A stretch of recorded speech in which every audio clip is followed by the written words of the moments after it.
So the popularity of index universal life policies, also known as IULs, is surging right now. This means that there are a lot of people, a lot of agents putting out videos and content, selling IULs. However, not all IULs are created equal. What you need to know is that you have a trusted advisor and you need to understand the key components of the IUL policy that you're either looking for or that you already possibly bought.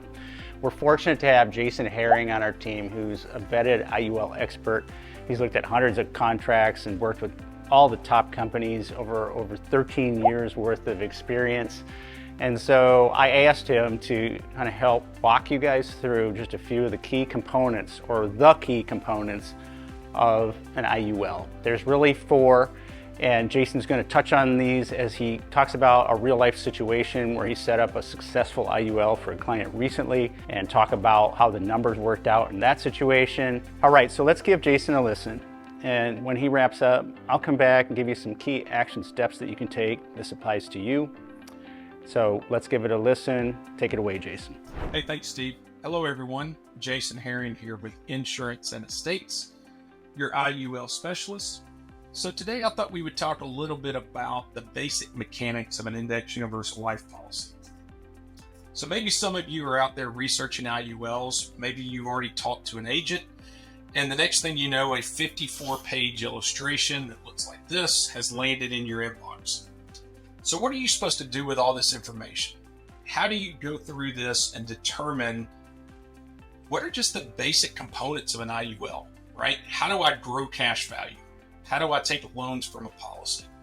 So what I thought I would do is just break down the two basic components of an IUL and help you better understand if this is a great strategy for you to grow cash value and to take tax-free retirement income one day when you decide to retire.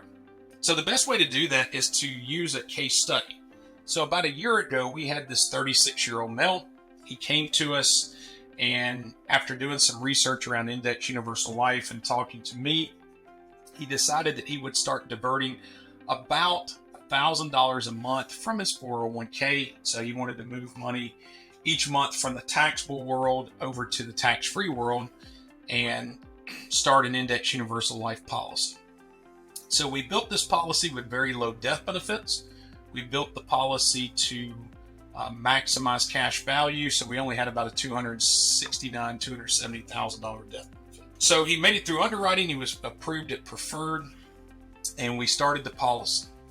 So when you're starting these policies, we have to decide which crediting strategy we're going to use. In order to do that, we have to remember the first main advantage of index universal life, and that is that your actual premium dollars are not invested in the market.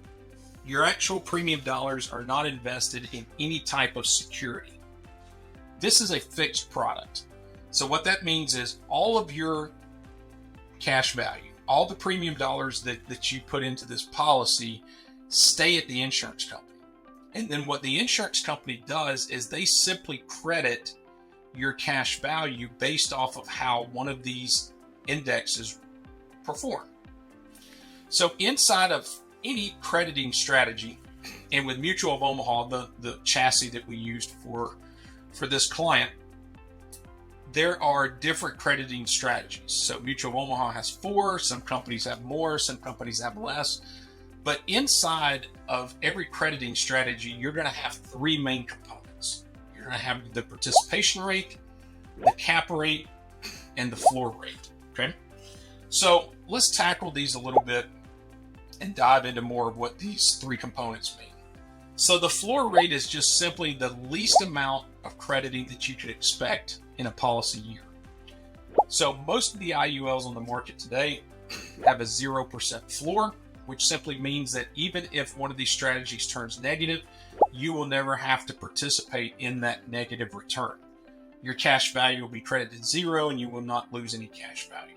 One of the biggest, I think, advantages to index universal life is being able to go after larger returns than a money market account or maybe even a whole life policy, but still be able to have your cash value protected from down years. So that's the floor rate.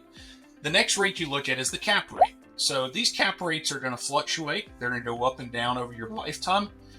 Some companies are going to start you out with a higher cap rate to try to increase sales. And then you're going to see that company lower your cap rate in the years after the policy is in force.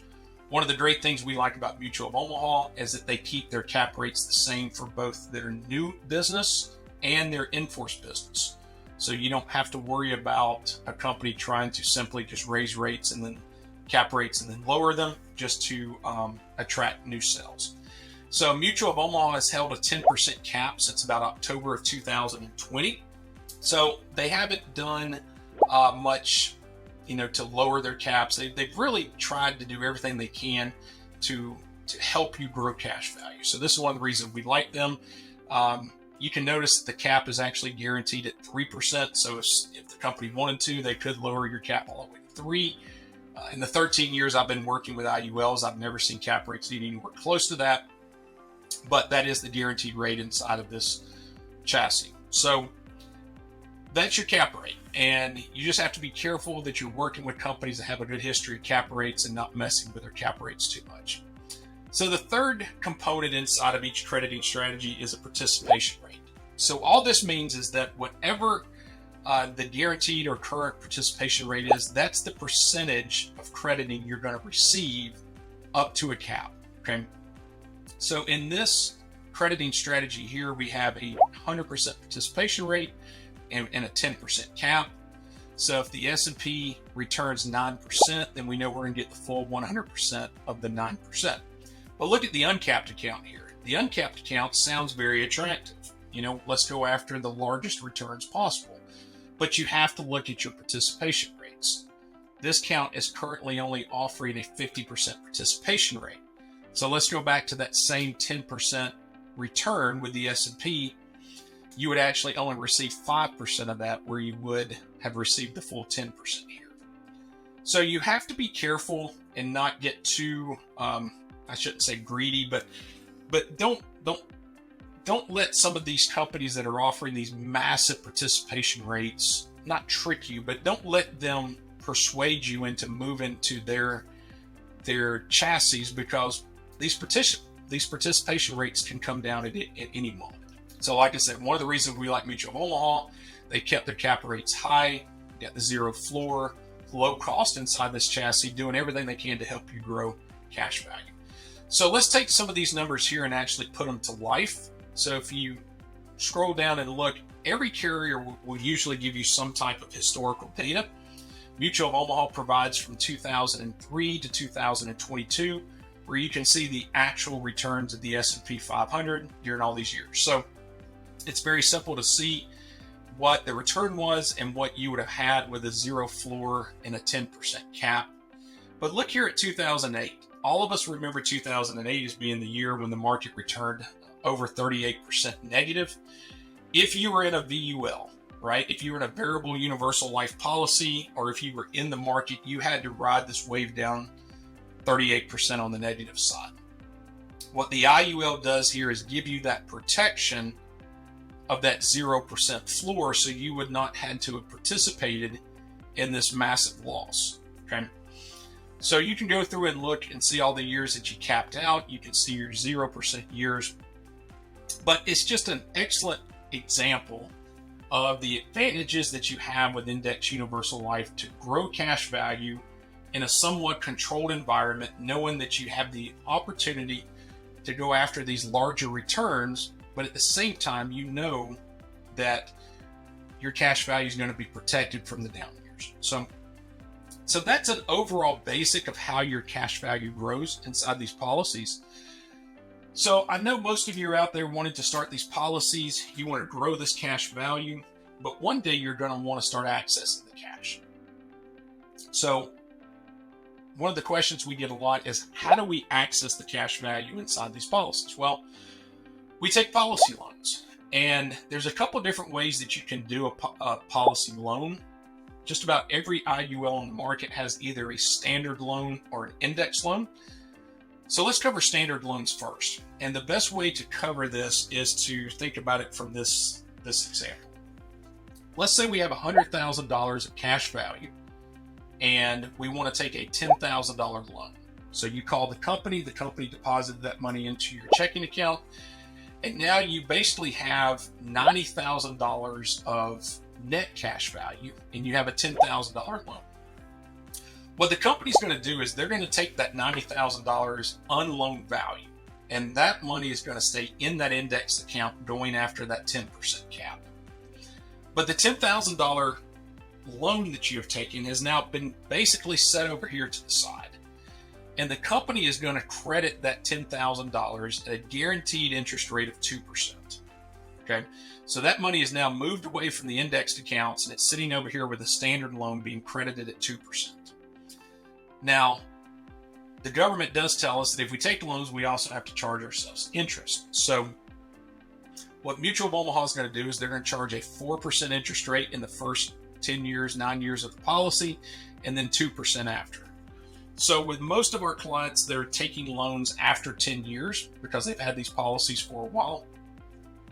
They're going to be seeing a loan interest rate of 2%. So basically, this is your true loan wash inside of an index universal life policy. You're being credited 2%, you're being charged 2%, really isn't hurting you at all to take this loan. Okay? So that's a standard loan. Now let's move and look at index loans. Index loans have become very popular, and they've also become a little bit controversial in this industry, so you have to be careful in the way some companies illustrate index loans. But what an index loan does is, let's go back to our same example. We have $100,000 of cash value. We want to take a $10,000 loan. With a standard loan, they moved that loan out of the indexed accounts and credited it a guaranteed 2%.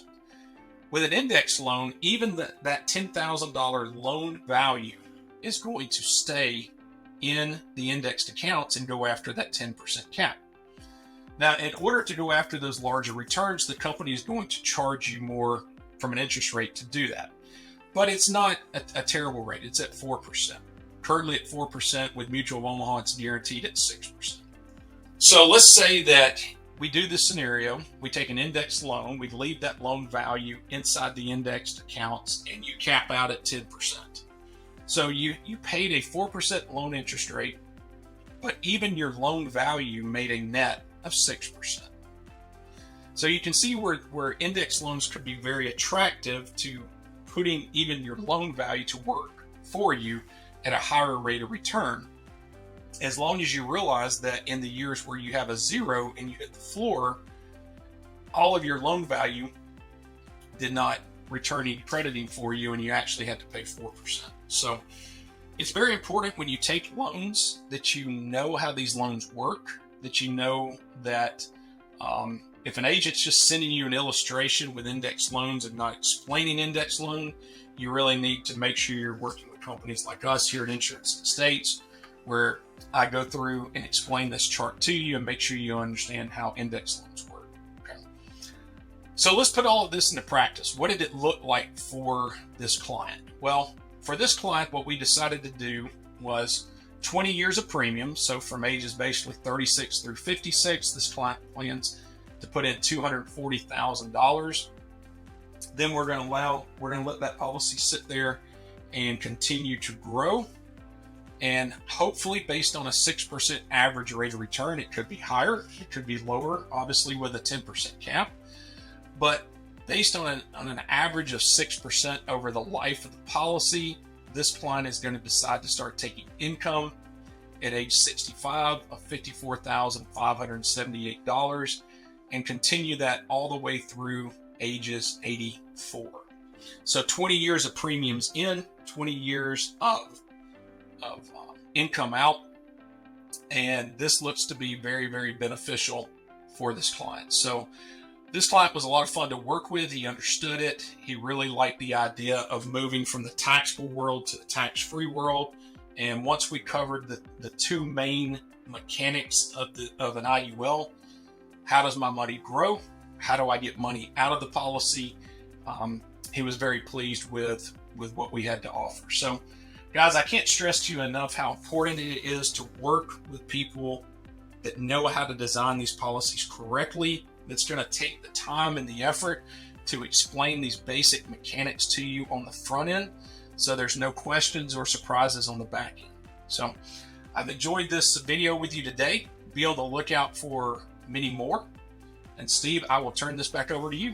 Thanks, Jason. Great example and great overview of those key components. And you had, just to reiterate what Jason said, you had your floor rate, you had your participation rate and cap rate. Those are really important components to understand about your IUL. He also mentioned that you want to be wary of wild participation rates and crazy indexes, and there are all kinds of things that can be off. Jason uses an average 6% return, which is very conservative. And he also looked at the numbers. In his case, $240,000 in and about $1 million out in tax-free income. I encourage you, if you have an IUL already and you're not sure about it, if you're considering one, connect with Jason in a one-on-one. Wherever you're watching, there'll be a calendar link. And you can also put any questions in the comments. We do respond to comments as long as you keep it classy, and invite you to do that. With that, thanks for watching, and we'll see you in the next one.